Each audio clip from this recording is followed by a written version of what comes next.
पहले nuclear site पर हमला, फिर किड़िया कंपाउंड को बर्बाद किया और अब ईरान की आंखें अमेरिका पर टिकी है। तेहरान ने धमकी दी है कि अमेरिका के सारे बेस को वह खाक में मिला देंगे, क्योंकि इजराइल को उसी की शह मिली थी। क्या ये सिर्फ शब्द है, चेतावनी है या तीसरे विश्व युद्ध का खुला निमंत्रण है? इजराइल ने महीनों की तैयारी के बाद आखिरकार ईरान पर हमला कर दिया। एयर स्ट्राइक में खासकर ईरान के परमाणु केंद्रों को निशाना बनाया गया।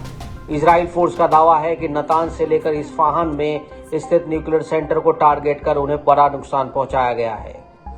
इजरायली हमले में ईरान के आर्मी चीफ के साथ ही एटॉमिक साइंटिस्ट भी मारे गए। दूसरी तरफ ईरान ने इजराइल के इस कदम पर युद्ध का ऐलान कर दिया। तेहरान की तरफ से भी इजराइल पर मिसाइल और ड्रोन अटैक किया गया, जिसमें बड़े पैमाने पर नुकसान होने की सूचना है। लेकिन इस जंग में अमेरिका समेत दूसरे पश्चिमी देश इजराइल पर प्रत्यक्ष या परोक्ष रूप से समर्थन में है। दिलचस्प बात यह है कि मध्य पूर्व में अमेरिका के कई मिलिट्री और एयरबेस हैं जहां से इजराइल को पूरा सपोर्ट मिलता है। लेकिन ईरान के पास कई ऐसे मिसाइलें हैं जिनकी रेंज 2000 किलोमीटर या फिर इससे ज्यादा है। ऐसे में ईरान अमेरिका के इन एयरबेस को पल भर में खाक बना सकता है।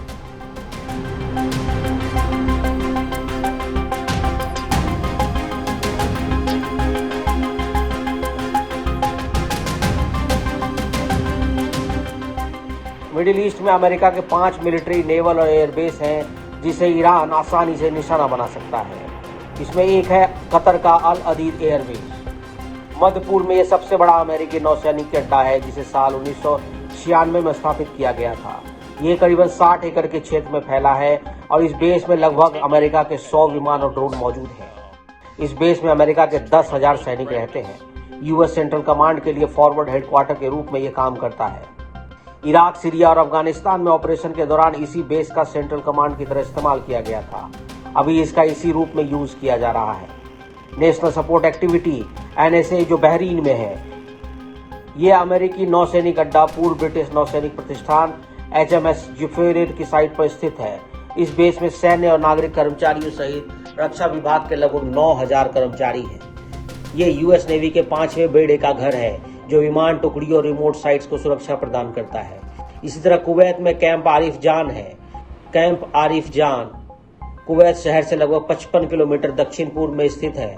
यह अमेरिकी सेना का बड़ा नेवल बेस है। साल 1999 में स्थापित यह मध्य पूर्व में अमेरिकी मिलिट्री ऑपरेशन के लिए प्राथमिक रसद आपूर्ति और कमांड हब के रूप में काम करता है। विशेष रूप से यूएस सेटकॉम की जिम्मेदारी वाले क्षेत्र में इसकी उपयोगिता बेहद अहम है। इसी तरह यूएई में अल दफरा एयरबेस है। ये एक रणनीतिक बेस है जो टोही, खुफिया जानकारी जुटाने और कॉम्बैट एयर ऑपरेशन के समर्थन करने पर केंद्रित है। इस बेस पर F-22 राप्टर, स्टील्थ फाइटर जैसे ultra modern fighter jet, drone और अवाक सहित विभिन्न निगरानी विमान मौजूद हैं। इसी तरह इराक के इरबिल में भी एयरबेस है, जो अमेरिकी सेना द्वारा हवाई अभियानों के लिए उपयोग किया जाता है। खासतौर पर उत्तरी इराक और सीरिया में चलाए जा रहे अभियान में इस बेस का इस्तेमाल किया जा रहा है। यहाँ तैनात अमेरिकी सैनिक कुर्द और इराकी बलों को सलाह देते हैं और उनकी मदद करते हैं। और ये सभी एयरबेस ईरान के टारगेट पर हैं। इसलिए ईरान का दावा है कि उसके निशाने पर अमेरिका है और वो पल भर में इन सभी आर्मी बेस को जलाकर खाक कर सकता है। इसलिए अमेरिका भी अब टेंशन में है।